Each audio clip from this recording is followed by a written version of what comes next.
ये वो गुफा है, यही वो स्थान है जहाँ अमर सिंह के लिए बनाई गई रोटी एक बिल्ली आके लेके चली गई थी। इस गुफा की ऐतिहासिक जानकारी इतिहासकार श्रीमान कुबेर सिंह जी सोलंकी द्वारा हमें दी गई है। जय माता जी रीता खमा गणी। आज हम फिर एक नए इतिहास के सामने आपके सामने प्रस्तुत हैं।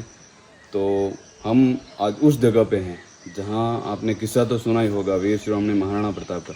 जब हल्दी घाटी युद्ध समाप्त हो गया उसके बाद महाराणा प्रताप जंगल में रहते थे, तब एक किस्सा हुआ था कि हरे घास की जो रोटी वन बिलाव ले भाग्या था जो कि अमर सिंह के लिए बनाई थी।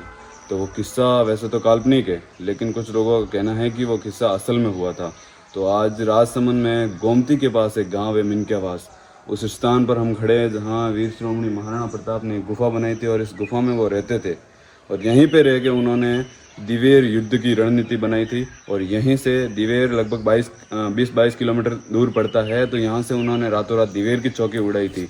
यहीं पे उन्होंने रणनीति बनाई थी और दिवेर का युद्ध यहीं से किया था।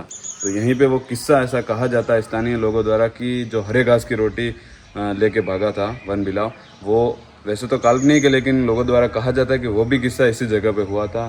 तो ये उनकी गुफा है महाराणा प्रताप की। तो आइए हम ले चलते हैं। यहाँ अंदर माता हिंगलाज का भी मंदिर बना हुआ है।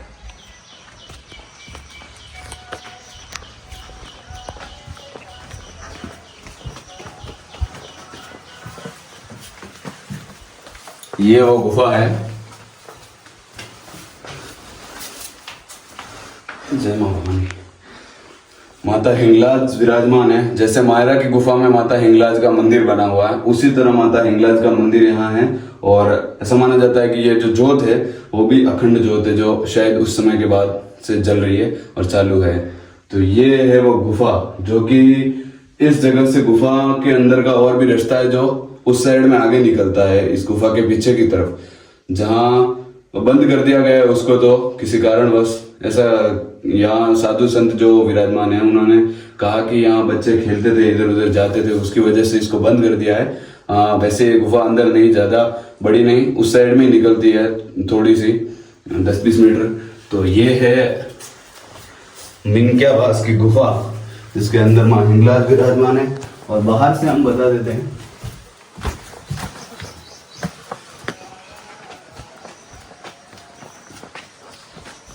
काफी सुंदर जो यहाँ का नज़ारा है फिलहाल।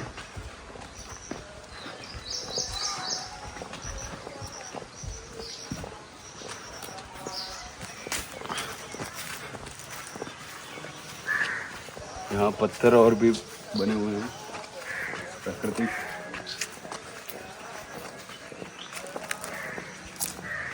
उसके बाद में तो यहाँ कई सारे मंदिर बने हैं जो आप देख सकते हैं। एक मंदिर यहाँ पे है, 2-3 वहाँ पे हैं, भगवान देवनारायण, हनुमान जी, माता हिंगलाज।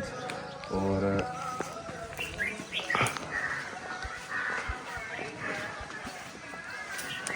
जो गुफा का रास्ता है वो इस साइड पीछे की तरफ निकलता है। यहाँ पानी की बावड़ी बनी हुई है। यहाँ पे पानी इकट्ठा करने के लिए छोटा सा एक एनीकट बोलते हैं वो बना हुआ है। और ये ऐसा स्थान है जो महाराणा प्रताप अधिकतर आप गुफाएं देखते हैं तो वो ऐसे स्थान चुनते थे। ये स्थान है राजस्थान राजसमंद में जो गोमती स्थान है। गोमती के पास एक छोटा सा गांव है, उस गांव में ये स्थान है जिसका नाम है मिनक्यावास। और जो हरे घास की रोटी का किस्सा बताया जाता है, वैसे तो वो काल्पनिक है, परंतु यहाँ के स्थानीय लोगों का कहना है कि जब महाराणा प्रताप हल्दी घाटी युद्ध के बाद यहीं रहते थे, यहीं उन्होंने रणनीतियाँ बनाई थी, यहीं दिवेर का युद्ध जो रणनीतियाँ उन्होंने बनाई थी। और यही वो स्थान है जहाँ अमर सिंह के लिए बनाई गई रोटी एक बिल्ली आके लेके चली गई थी। यही वो स्थान है। यहीं पे रहकर उन्होंने दिवेर युद्ध की रणनीति बनाई थी। और जब दिवेर का युद्ध हुआ था तो विजयदशमी थी, तब उन्होंने दशहरे पर शस्त्रों की जो पूजा की थी और उन्होंने कहा था कि भाई युद्ध तो करना पड़ेगा। तो उन्होंने सबसे ताकतवर दिवेर की जो चौकी थी वही रातों रात उधर उड़ा दी थी। तो यहीं उन्होंने तैयारी की थी और यहीं से उन्होंने 20 किलोमीटर दूर जाके दिवेर की सबसे मजबूत चौकी को उड़ा दिया था। नेक्स्ट पार्ट में हम बताएंगे कि दिवेर का युद्ध कहाँ हुआ था। वैसे तो दिवेर के युद्ध के बारे में लोगों को पता है, लेकिन दिवेर का युद्ध किस जगह पे हुआ था उस जगह के बारे में हम आपको नेक्स्ट पार्ट में बताएंगे। तो उसके लिए बने रहना और चैनल से जुड़ जाइए, सब्सक्राइब कर लीजिए, वीडियो को शेयर कर देना। ऐसी डिटेल शायद पहले हमने नहीं देखी और यहाँ किसी ने नहीं बताई, तो ऐसी डिटेल हमने बताई है। इसके लिए आप हमारा समर्थन कीजिए। ऐसे ही और भी जगह हम बताएंगे महाराणा प्रताप के जीवन से जुड़ी हुई, जिस तरह हमने हल्दी घाटी बताई, जिस तरह हमने मायरा की गुफा बताई, जिस तरह हमने कुंभलगढ़ की गुफा बताई, उसी तरह ये आपके सामने एक और गुफा और डिटेल लेके आ चुके हैं। तो ऐसी ही और वीडियो देखने के लिए हमारे चैनल से जुड़ जाइए और इंस्टाग्राम, फेसबुक और यूट्यूब से हमसे जिस तरह आप जुड़ सकते हैं उस तरह जुड़ जाइए और हमें सपोर्ट बनाए रखिए ताकि हम ऐसी और चीज़ें लेके आ सकें। वीडियो को शेयर कर देना, चैनल को सब्सक्राइब कर देना। धन्यवाद, मिलते हैं अगले वीडियो में। तब तक के लिए जय मेवाड़, जय महाराणा प्रताप, खमागणी। महाराणा प्रताप के लिए कमेंट ज़रूर कर देना।